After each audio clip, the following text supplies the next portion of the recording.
you for joining us on TuneIn Radio. How about Facebook? We are now, I just tuned us into Facebook. YouTube, hello YouTube. Thanks for joining us there. I always look at the screen, but there's the camera right there. Hi YouTube. I am Cindy, and it's Cindy's choice to make a positive impact in our community. It is Cindy's choice to be brave and make a difference. And that's why I love having first responders on, because what a great demonstration of bravery. Hey, Mark. Hey, how's it going? It's going really good. So glad to have you back. Good to be here. Mark and I are going to jump into some great conversation here. I'm calling this kind of our first responder report. I like to hear from you guys every now and then and hear what's going on, and stay tuned in with our first responders and keep the community involved and share my appreciation for you guys on all that you do. Thank you. No problem. We appreciate you doing this. And first of all, Cindy's choice for a great catering option is... Do you know? Chicken Salad Chick. Yes, of course it is. Great Chicken Salad Chick, Chattanooga.com. Chicken Salad Chick, Chattanooga.com. 3 great locations. The downtown location's about to have their 4th anniversary. April 13th. They've got some great giveaways down at the downtown location for the 4th anniversary of Chicken Salad Chick, which is the first Chicken Salad Chick in the state of Tennessee. Oh, wow. I'm hopeful I might get to get the owner of Chicken Salad Chick in town that day. Yeah. She has a wonderful story.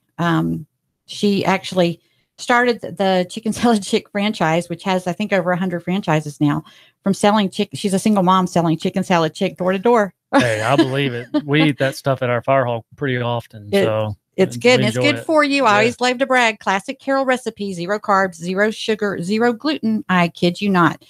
A Chicken Salad Chick, great catering option, something for everyone. Chicken Salad Chick, Chattanooga.com. Chicken Salad Chick, Chattanooga.com. All right, Mark, let's jump in. So remind me, I know your fire hall, you're downtown, right? Yes. I'm at Station 1 off Main Street. Okay. So you're right in the center of it all. Center of it all. Yep. That's awesome. And right now you're actually, because you ran a little bit late. I didn't get nervous. I know how it goes. That's all right. But, and you've been on before, so you can breeze in here at the last minute. Yeah. But so what's going on with that? What kind of classes are you teaching? Yeah. So back in the summer, 3 went to Paducah, Kentucky, and attended a fund or a class that was funded by our union, our international union. So it's fire ground survival, and it basically is teaching a firefighter how to call a mayday. Hopefully that never happens, but if it does, it is part of our job. It's the risk we take. What can we do to mitigate it, and how can we get out of it? And basically, it's a self-rescue class. So we're teaching it through our in-service. We're required to do a 40-hour week of in-service every year, and we have taken the last 2 days of the week, Thursday and Friday, and teaching this class to each individual in the fire department. You know, something just hit me, Mark, and it's just crazy. And I love this opportunity to share and get to speak to people that face, that are brave, that are, facing things that most of us are running away from on a daily basis. We disagree with these young student activists. It looks like we've got some programming issues. Everybody they're very hang with smart. me. They're very sophisticated when it comes to social media, the internet. They know what they're doing. Somebody's talking over me.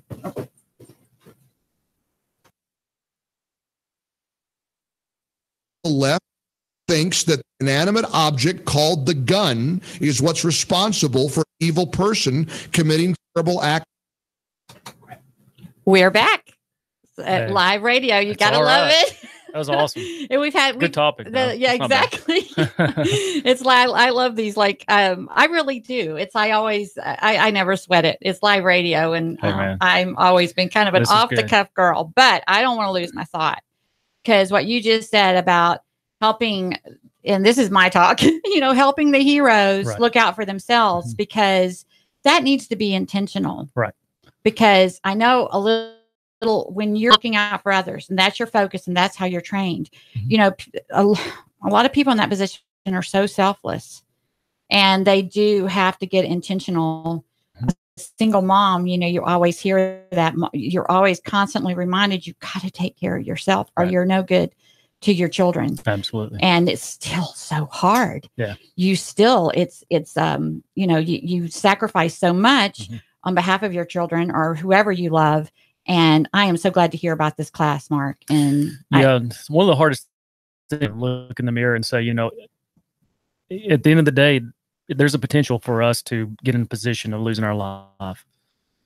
It doesn't happen as often in our city, but like New York lost 3 guys last week. Wow. In an 18-hour period across the country, there were 5 firefighters that died in the line of duty. So it is part of our job. It's in the back of our minds. And what we try to do in this class is just to basically take that fact and that truth, give ourselves some tools to mitigate in case that ever does happen.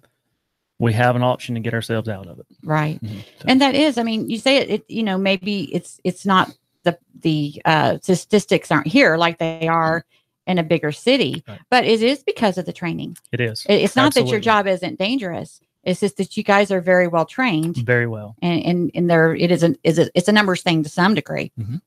Well, awesome. And how cool that you're selected to be training that class. That says a lot about you. And it makes me just that much more confident in my community with guys like you. And then Britt was on the show. Britt Bradshaw was on the show last Friday. And then I love having Fire Chief Philip Hyman on the show. Absolutely. Wonderful, wonderful guy.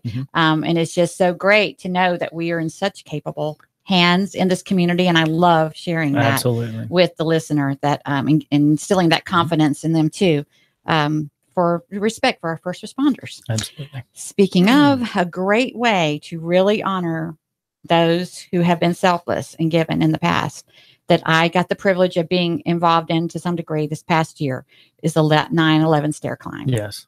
And it's early. I know it's early, but I want to go ahead and start talking about this because it's huge. And the earlier we start talking about it, I think we can get some more sponsorship attracted to this event. But just brief us on the 9/11 stair climb event, so, what it is. Again, for those who have not heard about it before, it's 110 flights of stairs.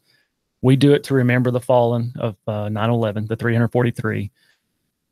That's a significant number, but there have been so many that have passed away since then from cancers and things that they got while working on what they call the pile. Oh, wow. So this past week, there was a couple of them who's passed away from the cancer, young, late 40s, early 50s. So we're still remembering, because it's not just the 343, it's those who are continuing to die from being there. So are not just the ones that have passed away, but are just suffering consequences from their sacrifice on that day. Absolutely. So we're a small town, Chattanooga, but our goal is to never forget. We promised we wouldn't. 9/11 is synonymous with our job. So it's easy for us not to forget because it's always in the back of our minds. But for the community and the city at large, we want to bring them in and remind them as well, not allow them to forget what we suffered that day as a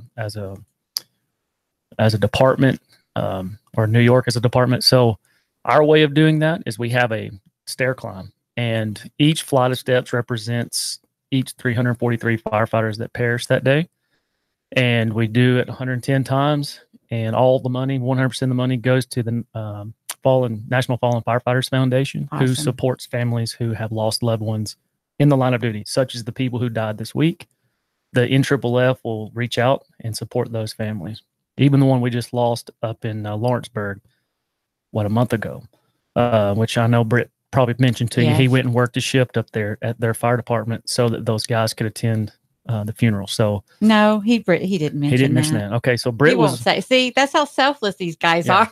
So brag on Britt a little. So Chattanooga sent 3 different shifts up there to cover the shifts for the guys who not only were injured or died, but to cover so the guys can take time off to be with their families. And so Chattanooga Fire Department was awesome. They sent 3 crews up there to work 3 different shifts to give those guys some time off. Plus, we sent a group up there for the actual funeral, the day of the funeral. So, now I think that was the day that he was originally scheduled on the show. I think he and Chief Hyman were, and that's what they had to reschedule for. So that, which is totally understandable and just so powerful. And just one more thing I want to say about 9/11 stair climb. 2 things actually. One thing is it's what I love about it. It doesn't just honor the group. It honors each individual, Right. Because as they're walking up the stairs, there's a picture of each person that sacrificed their life that day, and then there's people wear a badge, right, where they identify with one of those fallen heroes. Absolutely. So it's just a really powerful event, and anyone that's in a position to sponsor this event, it is definitely very worthwhile. Mm-hmm. And you can reach out to me, Cindy at cindyschoice.com. That's email me at cindyschoice.com. I'd be glad to connect you with these guys. Or do you guys have any, tell me about there's a Facebook page. Yeah. So we have a Facebook page. It's Chattanooga 9/11 Memorial Stair Climb Facebook page. We also have an Instagram page. It's Chattanooga Stair Climb. We can be reached on either one of those. Just email. You can get our email on those pages as well. So right now we're early. This is early planning stages, and what we're looking to do now is gain as much sponsorship as we can. Mm-hmm. There is an overhead cost, but again, our goal is to raise money for the cause. So It is an awesome event. You were there last year for the first time. Powerful. It's a very moving. This will be our 5th year, and we still get very emotional during it. So I know Britt may have mentioned we went to San Antonio. I think that's what you guys talked about. That's what we talked about. 2 of the guys that are there, and one of them is the president of A Soldier's Journey Home, which is the organization that we were there for, is a survivor of 9/11. So to put a stamp on what Britt and I do, we were able to actually put our hands on and talk to and be around for a week guys who survived 9/11, who were on the pile, who were there, who lost brothers. So it means a whole lot more. You wouldn't think it could mean more to us. There's one speaking in town soon, and I'm going to be there. Yep. It's pretty incredible. Mm-hmm. And again, just follow this and follow me and check in with me at cindyschoice.com. And I'm glad to get you connected and give you more information and keep you up to date as this fall, isn't it in the fall? That it is. Yeah. So soft date right now is September 1st. We're still throwing a couple of dates around. Right now, that's kind of our target, September 1st, which is a Saturday this year. So we're kind of may go back to a Saturday event. So I like Saturday. Yeah, totally. Plus, awesome. We've got a guy coming in, which is Patty Neville. He's coming in to speak a couple nights before the event. He was one of the survivors of 9/11. I'd like to get him on the show if we can coordinate that. Yeah, and he would love to do it. He is an awesome, awesome guy. He's the president of a Soldier's Journey Home as well. So that's awesome. And we can even get him to call in a month ahead too. Yeah. Well, I really want to promote this. This is one of I have so many passions, but this is a definite passion of mine to support. Another thing I wanted to kind of briefly touch on, I got the privilege of getting to hear Randy Boyd for governor, speak this past Monday. A really genuine guy. I really enjoyed meeting him, and he took some time with me after. But when he was speaking, I think this was during the question and answer session, and some people asked him he brought this up himself about his key focuses. Yeah. And one of the major things that he wants to focus on for the state of Tennessee is this opioids. Mm-hmm. Crisis. Yes. That's happening, in our state. I'm sure it has an impact nationally, but his focus is our state. Right. And I just, when I think about things like that, I know that you guys as firefighters, you're called on every call. You're not just called for the fires. Every single emergency call, you guys are called out. Mm-hmm. So I think there's been some improvement. Yes. With this, but it's still give me your feedback as far as what kind of challenges are involved here. Yeah. So not to be too political here, but right. I know Trump has taken a very huge stance against this. He sent last year someone down to meet with the state of Tennessee. Last year was a really, really bad epidemic going on, even in Chattanooga, which is kind of all of those 3 or 4 interstates that it crossed. It's a great travel area. So, it was really, really bad locally in Chattanooga. So, I know the city of Chattanooga has done an incredible job of attacking this problem. And I know that because I'm on the calls with CPD. You guys are part of that. Exactly. Right. And I've had Police Chief Roddy on to address that as well. And there are very strategic measures being taken to address this. And that's something I want to get into more. I want to dedicate some shows, but I'm waiting for the right people, because it can get political. Yes. And that's one of the challenges with radio. It's Cindy's choice, but I'm still limited to some degree with who can come onto my platform for a number of different reasons. But some people just flat can't jeopardize their job or their political standing or whatever it might be. Right. And then there's when you can find someone to speak about something, there's other limitations involved. So it's really a challenge for me, listener, but I try really hard to get the right people in to talk about the right things. I also work in the medical field outside of the fire department for a local hospital. And so I'm kind of on the other side of it as well. They've created it to where it's more difficult to receive pain medications. And what happens is then it becomes a black market issue. And that's when you started seeing the increase of synthetic drugs, things like fentanyl and carfentanil and stuff like that they're creating, almost like for that. It's yes. And I know I had my, with my story of getting really, really ill and being medicated when, quite honestly, the doctors just weren't trained in how to manage what I had at the time. Yeah. And I was over medicated, and it caused me great challenges. So I understand a lot of these aren't all people that, please don't judge anyone that's dealing with this. It's not all just pleasure seekers. Right. No. It's there's a lot of people that get trapped in these addictions, and it's just a really, really horrible thing. We got a few more minutes, and that kind of because it makes me think of homeless people. Yes. And that's here we got a call. Yay. All right, let me see. You're live on the Cindy's Choice Show, caller. What's your question? Great show. You guys are real heroes. It's not the movie stars. It's not the actors. It's you guys that actually go into the disaster. How in the world God created people like you is beyond me. Because when everybody else is running in the other direction, you guys are running towards disaster. Yes. So we need an award show for the firemen of the world and the first responders of the world, because you guys are the real heroes. And unfortunately, you're trapped in the political world because, this is a big moneymaker. An FBI agent once told me this drug problem wouldn't exist without crooked cops, crooked politicians, and crooked judges. The whole system is making billions of dollars off of killing Americans, including the VA. But it's guys like you that are stuck in the middle that really care. So thank you for your work. We appreciate it. Thanks, Cindy. Awesome. Thank you, caller. You're worth it. You're worth it, sir. Yes, thank you, caller. That's a great call. And that's exactly, I said that to Brett. I said, I saw one autograph in my whole life. I was about 19 years old, and I never got another autograph. I'm like, why? It felt odd.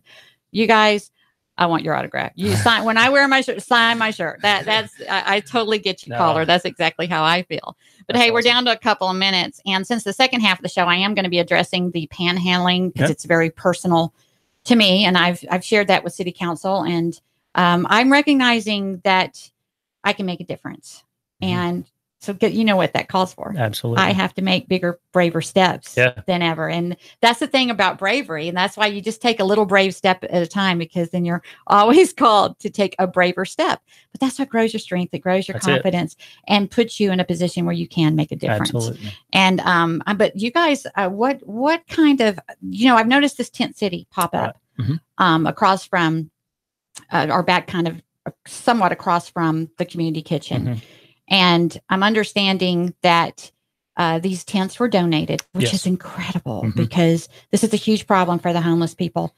Now that, it's having a place to go at night, and they need to stay close to the kitchen because that's where 3 meals a day, you can get other services there. You can get free medical care right there. The police station's right there. It really is best to keep the community as close to that area as possible.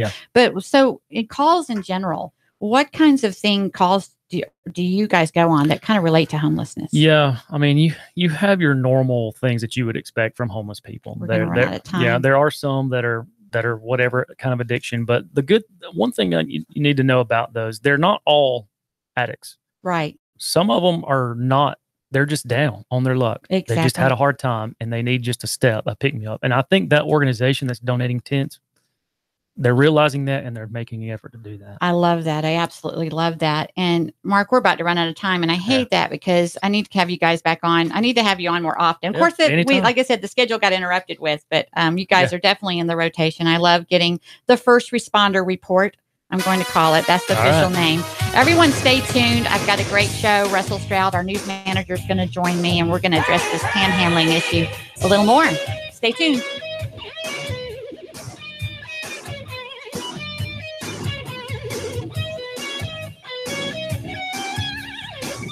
The Tennessee Valley's news talk leader. Nuga Radio. Digital FM 95.3 HD4 and 92.7 FM.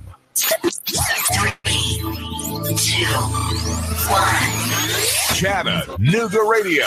Digital FM 95.3 HD4, 92.7 FM's news now. 6 arrested in Winchester murder case. Last year, 50-year-old James Woods was found dead, buried underneath a concrete slab. An autopsy revealed he had been killed by blunt force trauma to the head. The 6 defendants include his wife. Eastridge teen missing now for 6 days. Eastridge police and the TBI have been searching nonstop for 16-year-old Alicia Mabry, who went missing on Sunday. Her father says that law enforcement needs to step up the urgency of their search, adding that his daughter has a history of mental health issues.